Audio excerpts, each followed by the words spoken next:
Hello and welcome back to Real Estate Radar. My name is Amita Vadva. This is the premier series serving you as your exclusive guide to navigate the dynamic real estate sector of India. In today's episode, we shine a spotlight on India's bustling commercial real estate, also known as CRE, which is an arena undergoing rapid expansion fueled by urbanization and economic progress. Commercial real estate stands as a vital component of the nation's infrastructure, with major metropolises like Mumbai, Delhi, Ahmedabad and Kolkata, which are emerging as prime destinations for commercial investments. Right from cutting-edge office spaces to vibrant retail developments, the landscape which is ripe with opportunities. And amidst this vibrant sector, nationalized builders like DLF, Adani Realty and Godrej Properties are making waves, bringing forth a new era of trust, transparency and also professionalism. Let's take a look at India's latest commercial real estate market trends for the year 2023 as per an analysis by the Go To The Address.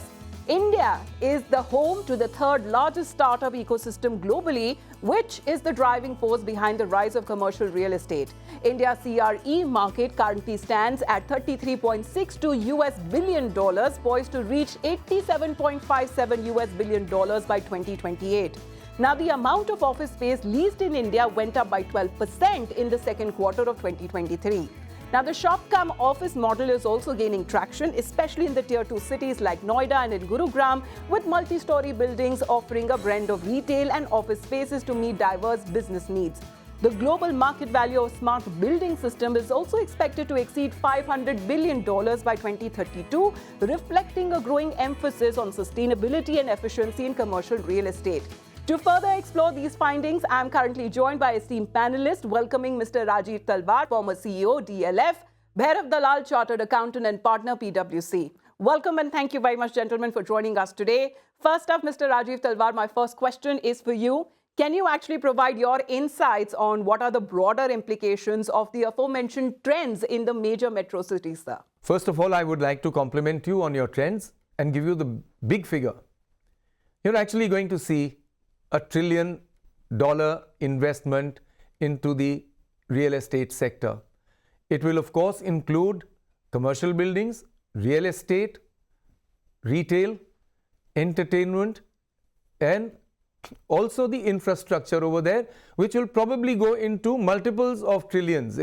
Indian economy is on a roll, and we should be seeing some very good trends. For instance, most of the companies who are working are now planning to double their commercial real estate offering from what it was in 2020 to 2030.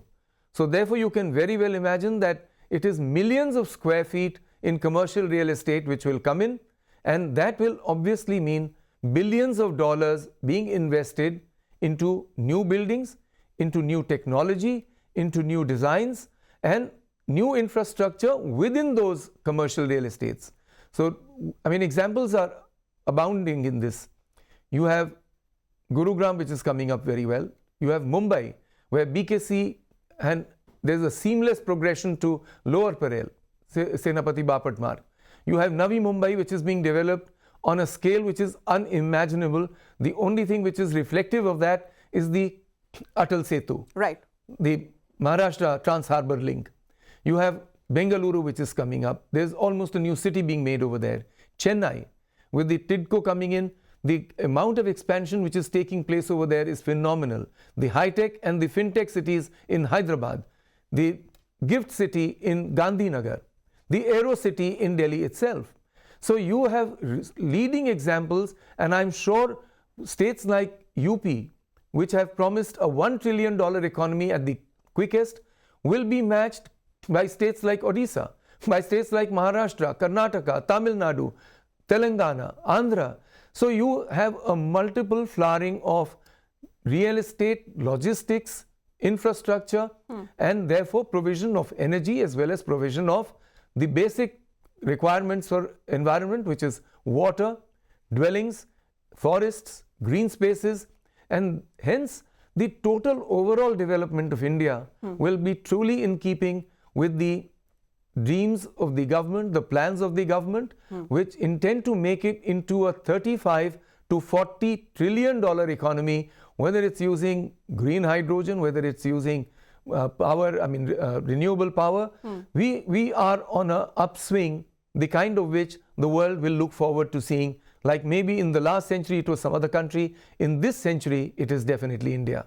Right. Mr. Dalal, could you now shed some light when it comes to the role of innovative designs as played in the recent successful commercial real estate projects? I think if you were to look at design as a concept, maybe I would say pre-COVID design was very different, and post-COVID the design concept is very different. And of course, 10 years back, the designs were very, very different. So if you see the trend, the way it has evolved, I would say flexibility to use the space and the mixed use nature of development are the two things that have stood out. All the good commercial real estate assets which have created value have these two factors in it. Let me give you an example. 10 years back, maybe a commercial real estate with only offices would have done very well. In today's time, for it to do well, it needs to have some bit of retail, some bit of entertainment, some bit of food and beverage and hospitality. Then only it will actually do well as a commercial real estate asset, which basically means the end user is asking for more mixed use development than just the office space. Right, Rajesh, so very interesting insights. But can you also tell us some examples of how specific economic factors such as interest rates or even inflation have influenced the trends in commercial real estate markets, sir? What can be a better example of managing the economy than the post-pandemic economy in India? You have stability in the economy, you have inflation under control, you have interest rates which are controlling inflation very effectively and therefore point towards a factor where the cost of money in India will come down in the near to medium future.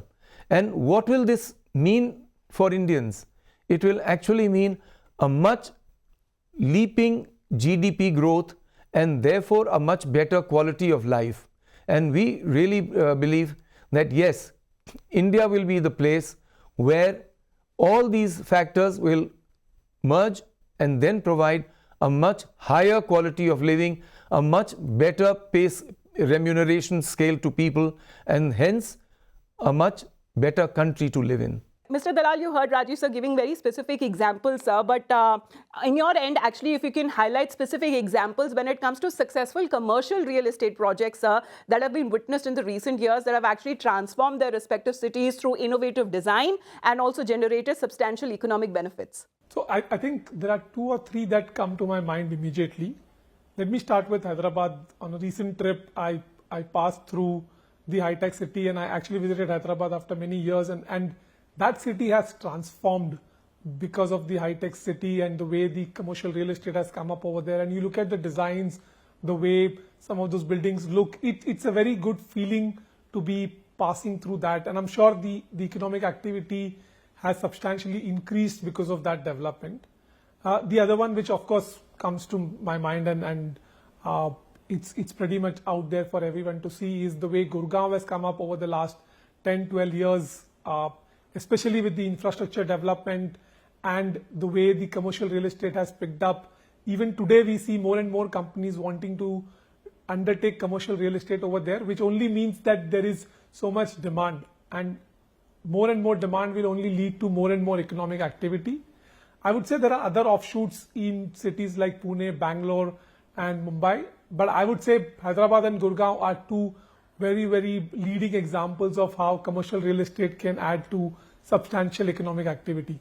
Mr. Talwar, when it comes to the recent government policies, sir, that has affected the commercial real estate market, what do you believe that could be the projected implications for investors and also developers, sir? Okay. Investors, of course, with heightened economic activity, you'll find, take any major metro or super metro, whether it is Mumbai, whether it is Delhi, whether it is Bengaluru, Chennai, Hyderabad, Gandhinagar, I mean, name it, and Noida for that matter, UP now. Look at the kind of investment which is coming in. So what is the thing for investors? Look out for good deals. You have a huge number of air links coming up. You have easy logistics coming in, whether it is air to sea or sea to air or land logistics. So that is for the investors to look forward to. But for these developers, yes, I think for the developers, one critical thing will be technology infusion, innovation in design, having new materials which are coming, which make it much easier to work with and provide much greater amount of sunlight in their own offices. But the basic thing is execution. I think there is a large scope in India for new engineering companies to come up and provide a much quicker turnaround for construction, especially in commercial buildings, which are basically slab pillar, casing of glass, and control of the environment inside as well as outside. And therefore, the speed at which we can progress would be much greater. I'm sure we can give you many examples within the country of that already happening.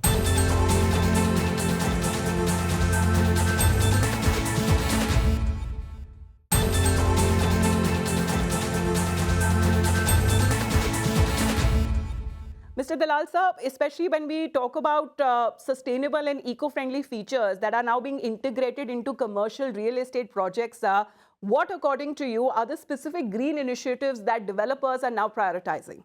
So on the green initiative parts, I think my experience after having discussions with multiple developers is that they're actually breaking it down into each part of the construction activity. Developing a commercial real estate, or for that matter any real estate, is a fairly complicated exercise which can be broken down into materials, operations, how the materials are being transported to the site, what sort of power are you using at site.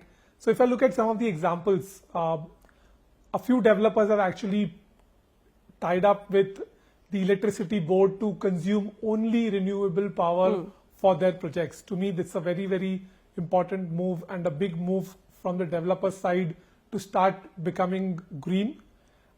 Renewable power is obviously the best source of power that we can have right now. A lot of them are also focusing on the materials, whether these materials are eco-friendly, whether these materials are being brought to the site in an eco-friendly way. The third most important one is the disposal. Disposal of some of the construction materials can be very, very environmentally unfriendly, and therefore how the disposal happens, whether it is in a proper manner, whether it generates pollution, etc., is being very, very closely looked at. So if I were to look at some of the initiatives, I think these are the three that the developers have taken on the green side. I think on the development side, the more they integrate the renewable power as a part of the design itself, I think that will add a lot of sustainability to the commercial real estate assets. We've seen projects which are now integrating, and we've seen this in a big way in the airport space, where most of the airports are now having a full-fledged solar power plant within their premises to actually consume. More and more we talk to commercial real estate developers, they are actually wanting to rely or take over renewable power plant so that they can bring renewable power to their project.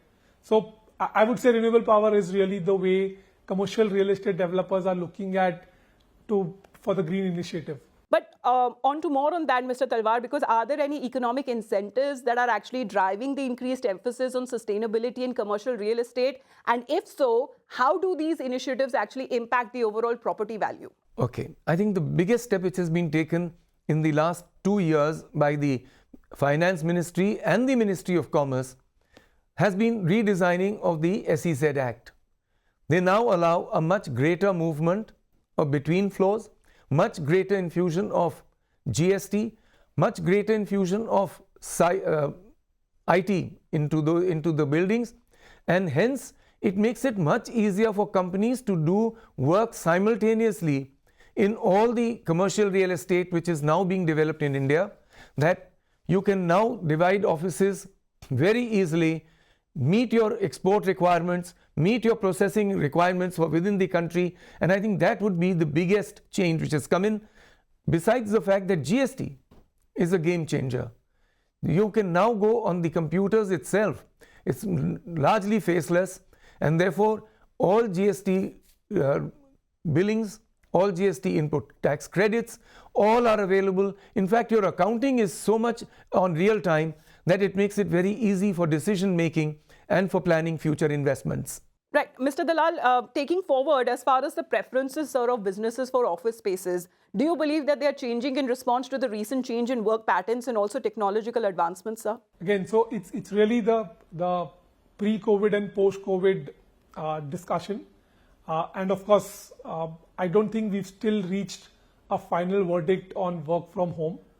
We've seen a lot of companies emphasizing on return to office, whereas a lot of companies are still promoting work from home. Once we move forward on this, we'll probably realize that it's going to be a hybrid culture. We will see work from office and work from home both coexisting, which basically means that the commercial real estate where people will go to office will need to have far more flexibility when it comes to occupying space. Also, the technology with which people communicate and the digital facilities and the internet facilities will have to be far more stronger, because now the bandwidth will be consumed far more than what it was earlier. Earlier, most of them used to be in office and there used to be very few video or Zoom calls. But as we talk, I think there are more and more video calls being done every day, and the quality of these needs to improve. The quality of collaboration needs to improve over these calls.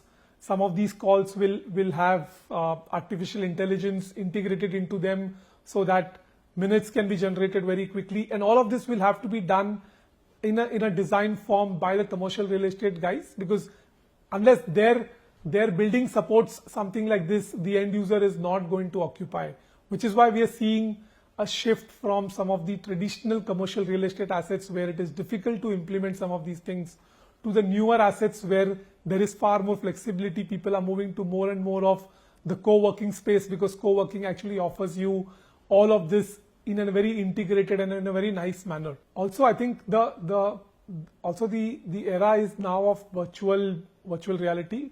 More and more virtual discussions are happening. People are conscious of traveling to different cities or different countries, and because of the carbon restrictions or whatever you say, people are trying to convert physical meetings into virtual meetings.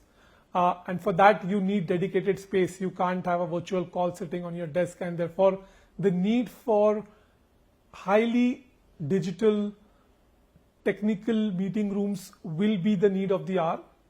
You will see more and more commercial real estate guys offering this, or at least creating the infrastructure to offer this as a solution to the end users. Because as I said, the end users will really want a digitally advanced office space to ensure that their digital demands are met.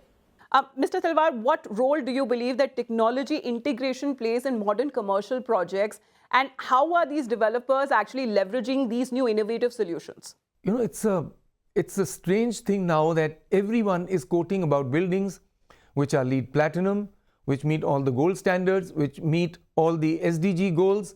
And where does technology come in? Number one, in design. You'll find much more use of modern materials, whether it is special types of glass, whether it is special types of steel which is being used, and whether it is, yes, the pace of concretization which is coming in, and hence what kind of buildings which are coming in, which are much more friendly to the user itself, right, to the people working in them. Besides that, you have new air conditioning modules, you have large amount of water recycling within the buildings, you have new materials being used for flooring, and you have new materials being used for security, for access, and also control over the environment of the building itself. So these are very major things, changes which are taking place, and you see a large number of areas. You can talk about Noida, you can talk about Gurugram, you can talk about the buildings in Bengaluru, in Mumbai, very major changes coming in, and Chennai, Hyderabad. These are areas where new sorts of buildings and new forms of buildings are being seen. And that would be a great attraction for global investors and global offices coming in. I think that's a major change which we are going to see in India in the next 25 years.